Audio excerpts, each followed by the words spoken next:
ఇది Dubai fountain అండి. Evening టైంలో ఫుల్ క్రౌడ్ ఉంటారు ఇక్కడ. మొత్తం ఈ ఏరియా ఉంది కదా, మొత్తం నిండిపోతారు జనాలతో. ఇప్పుడే కొద్దిగా ఖాళీగా ఉంది, మార్నింగ్ టైంలో కదా. మొత్తం అందరూ బుద్ధి ఖలీఫా చూడడానికి వెళ్ళిపోయారు. ఇది మొత్తం ఖాళీగా ఉంది ఇప్పుడు. భయంకర గాలుని సైతం తట్టుకోగల డిజైన్తో ఆకాశాన్ని తాకే కలల ప్రతిరూపం.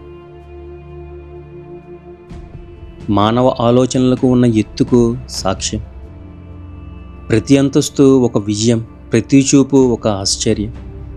ఆ ఆశ్చర్యమే నేడు మనం చూస్తున్న బుర్జ్ ఖలీఫా. దాని నీడలో విస్తరించిన దుబాయ్ మాల్ ప్రపంచంలోనే అతిపెద్ద మాల్. సాంకేతికత, కళ, వినోదం, విలాసం అన్నీ ఒకే చోట. ఇందులో ఉండే అక్వేరియం కూడా ప్రపంచంలోనే అతిపెద్దది.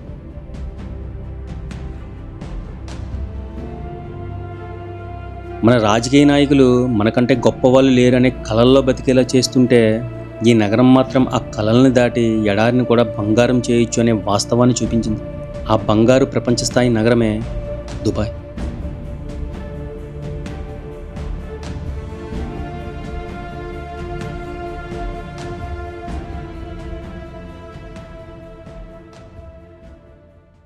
హాయ్ ఫ్రెండ్స్, ఈ వీడియోలో ప్రపంచంలో ది గ్రేట్ స్ట్రక్చర్ అయినటువంటి బుర్జ్ ఖలీఫా, అలాగే ప్రపంచంలోని బిగ్గెస్ట్ మాల్ అయినటువంటి దుబాయ్ మాల్, అండర్ గ్రౌండ్ ఎక్వేరియంలను అయితే చూపించబోతున్నాను. మీరు ఇంతకుముందు ఏ వీడియోలో కూడా చూడనటువంటి కంటెంట్ని ఈ వీడియోలో చూస్తారు. చాలా కష్టపడి డే అండ్ నైట్ వ్యూస్ని క్యాప్చర్ చేశాను. సో లైక్, సబ్స్క్రైబ్ చేయడం అయితే మర్చిపోవద్దు.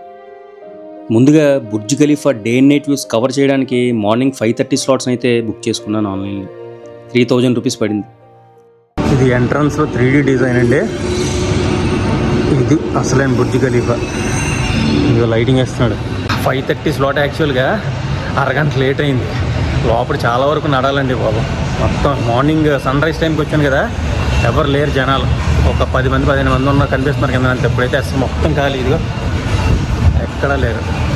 చాలా ఇబ్బంది అయింది. అరగంట పట్టింది పార్కింగ్కి వెళ్ళడానికి. అది కూడా అవ్వలేదు పార్కింగ్. చాలా కష్టం ఉంది బాబు పార్కింగ్. ఆల్మోస్ట్ 4-5 సార్లు రౌండ్ తిరిగన్నమాట పార్కింగ్ చేయడానికి బండి. అంత కష్టం ఇక్కడ పార్కింగ్ చేయడం. ఈ బుర్జ్ ఖలీఫాలో మొత్తం 163 అంతస్తులు ఉంటాయి. ఇప్పుడు నేను వెళ్ళబోయేది 124 అండ్ 125 అంతస్తు వరకు మాత్రమే. యాక్చువల్లీ 148 ఫ్లోర్ వరకు వెళ్ళొచ్చు, బట్ దాని టికెట్ చాలా ఎక్స్పెన్సివ్. సీజన్ బట్టి 20,000 వరకు ఉంటుంది. లిఫ్ట్ వరకు వెళ్ళడానికే ఆల్మోస్ట్ 1 కిలోమీటర్ నడవాల్సి ఉంటుంది. ఇప్పుడు మనం 124కి వెళ్ళబోతున్నాం.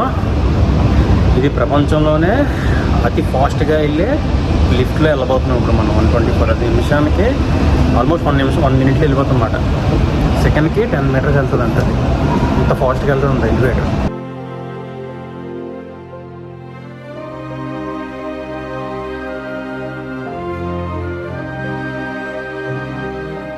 ఇప్పుడు ప్రపంచంలోనే అత్యంత వేగంగా వెళ్ళే ఎలివేటర్లో ప్రయాణించబోతున్నాను. ఎంత ఫాస్ట్గా వస్తుంది లిఫ్ట్ కిందకి.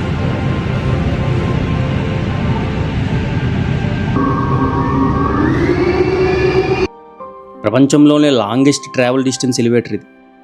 లిఫ్ట్ మొత్తం మినీ మ్యూజియంలో ఉంటుంది. రిటర్న్ వచ్చేటప్పుడు ఆ విజువల్స్ని చూపిస్తాను.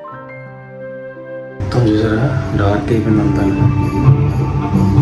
అసలు తెలియట్లేదండి బాబు, ఎంత ఫాస్ట్గా వెళ్తుంది చూసారా కదా. ఈ లిఫ్ట్లో ఎయిర్ ప్రెజర్ కంట్రోల్ సిస్టమ్, ఊగకుండా నియంత్రణ, emergency braking system, earth quake and wind sensors కూడా ఉంటాయి. వస్తాం.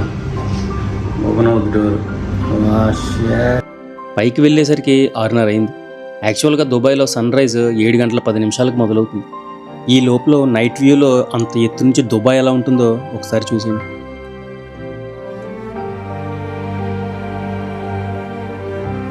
ఇప్పుడు నేను ఉన్నది 124వ ఫ్లోర్.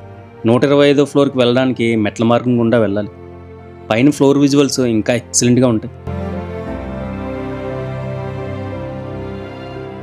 ఇక సూర్యోదయం అయ్యే సమయం మొదలైంది. అంత ఎత్తు నుంచి చూసిన సూర్యోదయం ఒక కొత్త అనుభూతిని ఇచ్చింది. ఇక్కడ నిల్చొని కిందకి ఒక్కసారి చూసినప్పుడు అనిపిస్తుంది, మనిషి ఎంత చిన్నవాడో, కళలు ఎంత ఎత్తుకు వెళ్ళగలవో అని. మనం కింద నుండి చూసినప్పుడు కనిపించే పెద్ద పెద్ద బిల్డింగ్స్ అన్నీ ఒక్కసారిగా చిన్నవైపోతాయి. ఎన్నో వంకలు తిరిగిన షేక్ జాయిద్ రోడ్ చాలా అద్భుతంగా కనిపిస్తుంది. మధ్యలో మెట్రో ట్రైన్ కూడా పలకరిస్తుంది. పైనుండి 360 డిగ్రీలలో దుబాయ్ డౌన్ టౌన్ మొత్తం కనిపిస్తుంది. సూర్యోదయపు బంగారపు వర్ణం ఆ బిల్డింగ్స్ మీద పడినప్పుడు కనిపించే దృశ్యాలు మనం వాస్తవంలో ఉన్నామా లేక డిజిటల్ స్క్రీన్ మీద చూస్తున్నామా అనిపిస్తుంది.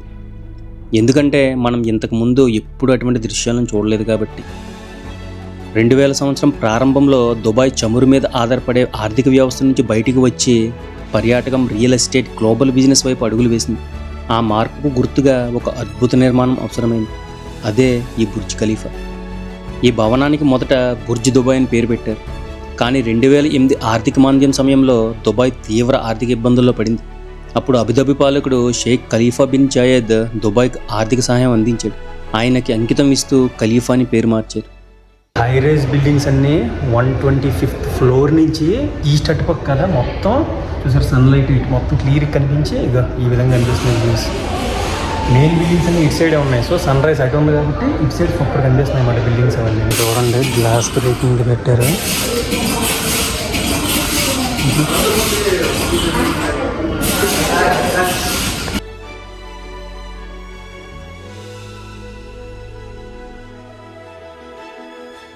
ఇందులోంచి బాల్కనీ టైప్ అందరూ దాంట్లోకి వెళ్ళొచ్చు.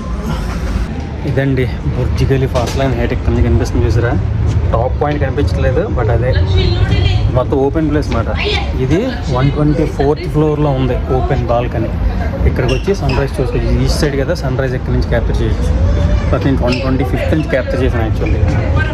ఇది కనిపిస్తుంది చూసారా? ఇదేనంటే దుబాయ్ మాల్. చాలా పెద్దది, వరల్డ్లోనే one of the biggest mall మాట ఇది. ఇందులోనే అండర్ వాటర్ ఎక్వేరియం ఉంటుంది. ఇప్పుడు నెక్స్ట్ అక్కడికి వెళ్దాం. ఈ భవన నిర్మాణం 2004లో ప్రారంభమయ్యి 2010లో పూర్తయింది. అప్పట్లోనే సుమారు 7,000 కోట్లతో ఈ భవనాన్ని నిర్మించారు. ఈ భవనంలో రెసిడెన్షియల్ హౌసెస్, రెస్టారెంట్స్, అలాగే పెద్ద పెద్ద షాపింగ్ మాల్స్ కూడా ఉంటాయి. దాదాపు 3 గంటల సమయం అక్కడే గడిపి తిరిగి రిటర్న్ లిఫ్ట్లో వస్తున్నప్పుడు లిఫ్ట్ ఒక డిజిటల్ మ్యూజియంలో మారిపోయింది. ఆ విజువల్స్ని చూడండి.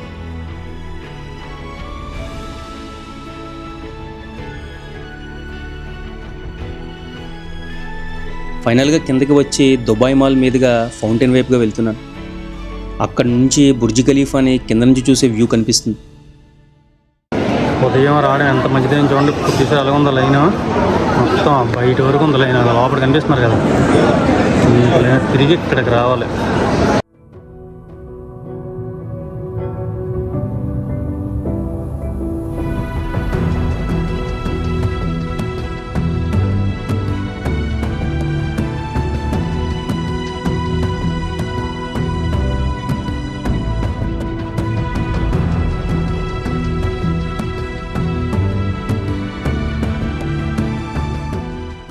ఇది దుబాయ్ ఫౌంటైన్ అండి. ఈవినింగ్ టైంలో ఫుల్ క్రౌడ్ ఉంటారు ఇక్కడ. మొత్తం ఈ ఏరియా ఉంది కదా, మొత్తం నిండిపోతారు జనాలతో. ఇప్పుడే కొద్దిగా ఖాళీగా ఉంది, మార్నింగ్ టైంలో కదా. మొత్తం అందరూ బుర్జ్ ఖలీఫా చూడడానికి వెళ్ళిపోయారు. ఇది మొత్తం ఖాళీగా ఉంది ఇప్పుడు. దుబాయ్ మాల్ ఎదురుగా ఉన్న కృత్రిమ సరస్సు 275 మీటర్ల పొడవు ఉంటుంది. ఇందులో ఈవినింగ్ టైం చేసే ఫౌంటైన్ షోలో ఒక్క షోకి దాదాపు 84,000 లీటర్ల నీటిని వాడుతారు. ఆ ఫౌంటైన్ షో చూద్దామనే ఈవినింగ్ మళ్ళీ వచ్చాను. ఫైనల్గా బుర్జ్ ఖలీఫాని చూడడానికి 3 గంటలు మెట్రోలు కుప్పుకొని వచ్చాం ఈ టైంలోనే. ఇది మొత్తం సీజన్ అంతా మామూలుగా లేరు జనాలు. ఇక ఈ లైటింగ్లో చూస్తాను. ఉదయం దాని పైకి ఎక్కాను, ఈవినింగ్ మళ్ళీ ఈ లైటింగ్ చూడడామనే ఇంతలాగా వచ్చాను అనమాట. మొత్తం లైటింగ్ చూసారు, ఫౌంటైన్ ఏరియా మొత్తం ఫుల్ కార్నర్స్ జనాలు చూసారా, మొత్తం సీజన్. ఈ ఫౌంటైన్లో ఉపయోగించే నీరు ప్రత్యేకంగా ఫిల్టర్ చేసి మళ్ళీ మళ్ళీ రీసైకిల్ చేస్తారు. ఎడారిలో నీటిని ఇలా వినియోగించుకోవడం దుబాయ్ ఇంజనీరింగ్ తెలివికి ఒక ఉదాహరణ. ఈ బుర్జ్ ఖలీఫా మీద 3 నిమిషాల పాటు వేసే యాడ్కి దాదాపు 70 నుంచి 80 లక్షలు తీసుకుంటారంట. మీరు చూస్తున్న ఈ బిల్డింగ్స్, అలాగే బుర్జ్ ఖలీఫాను కూడా నిర్మించింది EMMR సంస్థ. దుబాయ్లో ఎక్కడ చూసినా ఈ సంస్థ పేరే కనిపిస్తూ ఉంటుంది. ఇది దుబాయ్కి చెందిన ప్రపంచ స్థాయి రియల్ ఎస్టేట్ కంపెనీ. ఈ బుర్జ్ ఖలీఫా యొక్క యజమాని అండ్ మేనేజర్ కూడా EMARనే. ఇప్పుడు మేము నానా సంకలం లాకి ఇప్పుడు బయటికి వెళ్ళాలి. మళ్ళీ మెట్రోలు పట్టుకొని ఈ టైంలో మామూలుగా లేరు జనాలు. ఫారినర్స్ అందరూ నొక్కేస్తున్నారు మమ్మల్ని మధ్యలో పెట్టి. ఇప్పుడు మీరు చూస్తున్నది ప్రపంచంలోనే అతిపెద్ద మాల్ అయినటువంటి దుబాయ్ మాల్. దీని విస్తీర్ణం 1.2 చదరపు కిలోమీటర్లు. దీనిలో 1200కు పైగా షాపులు, 200కు పైగా రెస్టారెంట్లు, కెఫేస్ ఉన్నాయి. సంవత్సరానికి 1 కోటి మందికి పైగా ఈ మాల్ని సందర్శించడానికి వస్తూ ఉంటారు. ప్రపంచ పర్యాటకుల్ని ఆకర్షించడానికి కావలసిన లగ్జరీ బ్రాండ్స్ అన్నీ ఇందులో దొరుకుతాయి. లోపల ఏర్పాటు చేసిన ఆర్టిఫిషియల్ వాటర్ ఫాల్స్ చూడడానికి చాలా ఆకర్షణీయంగా కనిపిస్తుంది.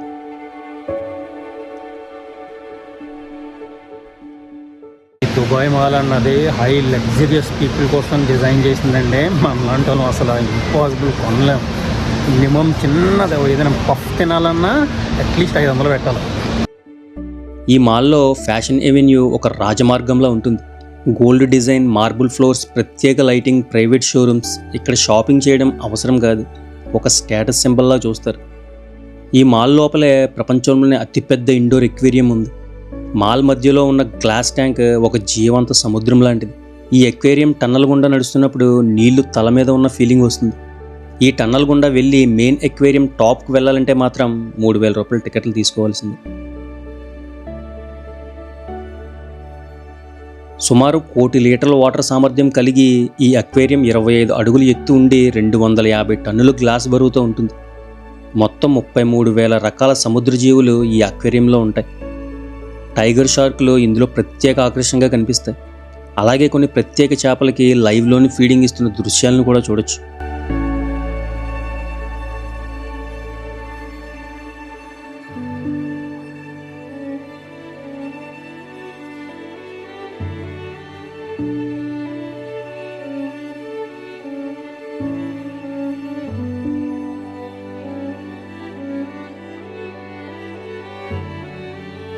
యాక్చువల్గా గ్లాస్ కాదంటండి, అక్లరిక్ షీట్ అంట. ఇన్సైడ్ మన టౌన్లోకి వెళ్ళాం కదా, ఇన్సైడ్ది 18 సెంటీమీటర్ థిక్నెస్. బయట నుంచి వస్తున్నారు కదా జనాలు, అదేమో 75 సెంటీమీటర్ థిక్నెస్ అంటది. చూడండి ఎంత పెద్దదో. చూడండి, ఫాలో ద ఫుడ్ స్టెప్స్. వీటిని తొక్కుకుంటూ వెళ్తే పెంగ్విన్స్ దగ్గరికి వెళ్ళొచ్చు అంట.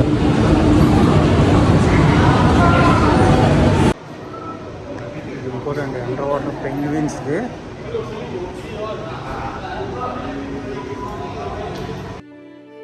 ఇప్పుడు మనం అండర్ వాటర్ జూ లోపలికి వచ్చాం. ఇక్కడ అందమైన అలాగే అరుదైన చేపలను కూడా చూడొచ్చు.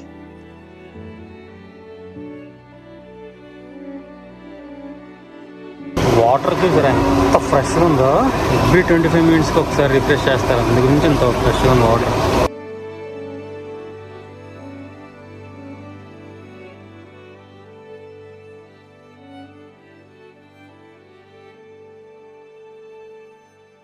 సేమ్ ఎక్వేరియం అండి, దీనికన్నా ఇంకా పెద్దది మన మైసూర్లో ఉంది. సేమ్ ఇలాగే మెయింటైన్ చేస్తాం, మన మైసూర్ వీడియోలో వస్తుందండి.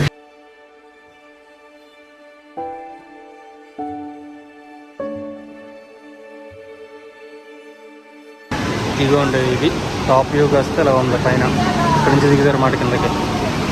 అదిగో కింద చూసాం కదా మనం, ఇక్కడ టన్నల్ ఎక్వేరియం, అది ఇది టాప్ వ్యూ. ఇది టాప్కి వచ్చామన్నమాట. అలా ఉంది. ఇక్కడ కిందకి దిగచ్చు, ఫీడింగ్ చేయొచ్చు. ఫీడింగ్ చేస్తున్నారు.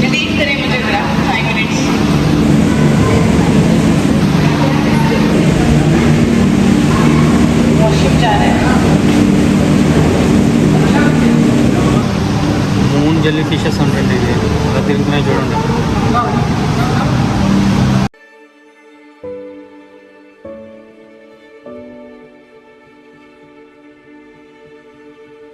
మా పెంగ్విన్ అబ్బా ఎలా ఉన్నావు? ఫస్ట్ టైం చూస్తున్నాను లైవ్లో. మొత్తం ఐస్లో కూర్చున్నాయి. వీటికి ఎంత కూలింగ్ కావాలంటే -డిగ్రీ ఫ్రీజింగ్ టెంపరేచర్. కానీ చూడండి ఐస్లో నుంచి ఎలా వెళ్తున్నాయి.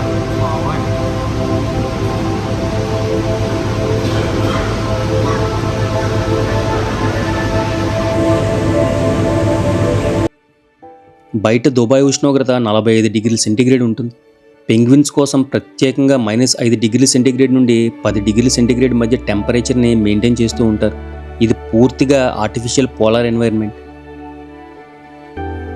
ఇంకా ముందుకు వెళ్తే రకరకాల చేపలను చూడొచ్చు. అందులో మెయిన్ ఎలక్ట్రిక్ ఫిష్. ఈ చేప ఒకేసారి 600 నుంచి 860 వోల్ట్స్ వరకు షాక్ ఇస్తుంది. ఇది మన ఇంటి ప్లగ్ వోల్టేజ్ కన్నా 4 రెట్లు ఎక్కువ.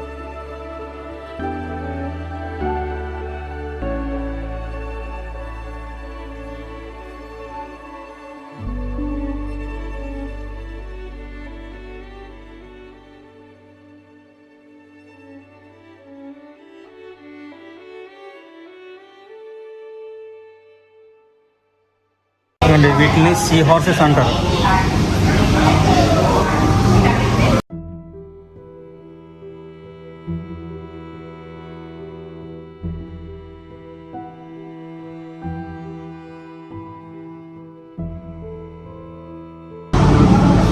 ఇప్పుడు క్రోకడైల్స్. ఇదిగో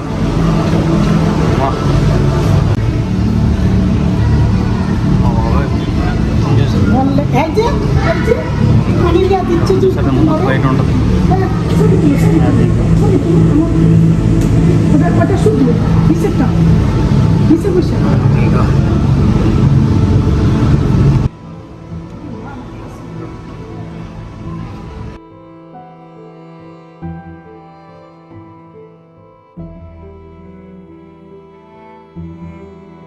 తిరిగి మళ్ళీ దుబాయ్ మాల్లో ఈసారి డైనోసార్ స్కెలిటన్ చూడడానికి వెళ్ళా.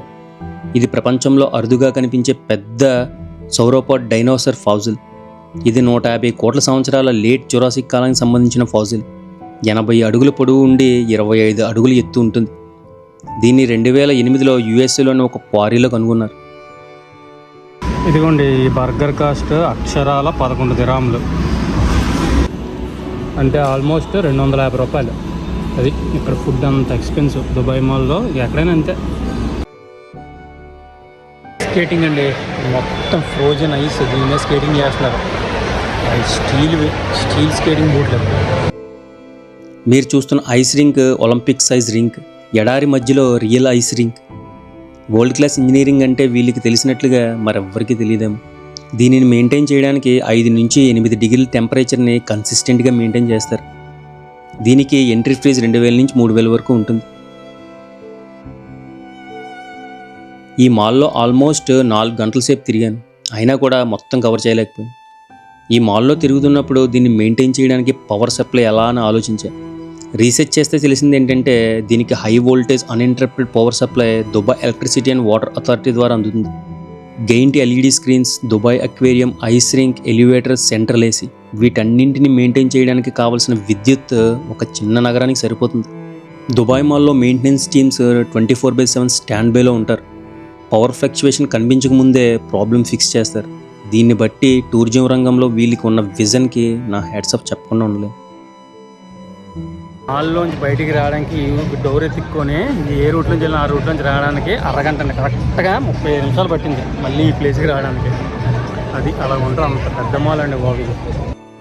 మెట్రో స్టేషన్ కూడా దుబాయ్ మాల్ లోపలే ఉంటుంది. Metro details and remaining tourist ఏరియాలు నెక్స్ట్ వీడియోస్లో చూద్దాం. ఇప్పుడైతే లైక్, సబ్స్క్రైబ్ చేయడం అయితే అస్సలు మర్చిపోవద్దు, ముఖ్యంగా టీవీలో చూసేవాళ్ళు. Thanks for watching.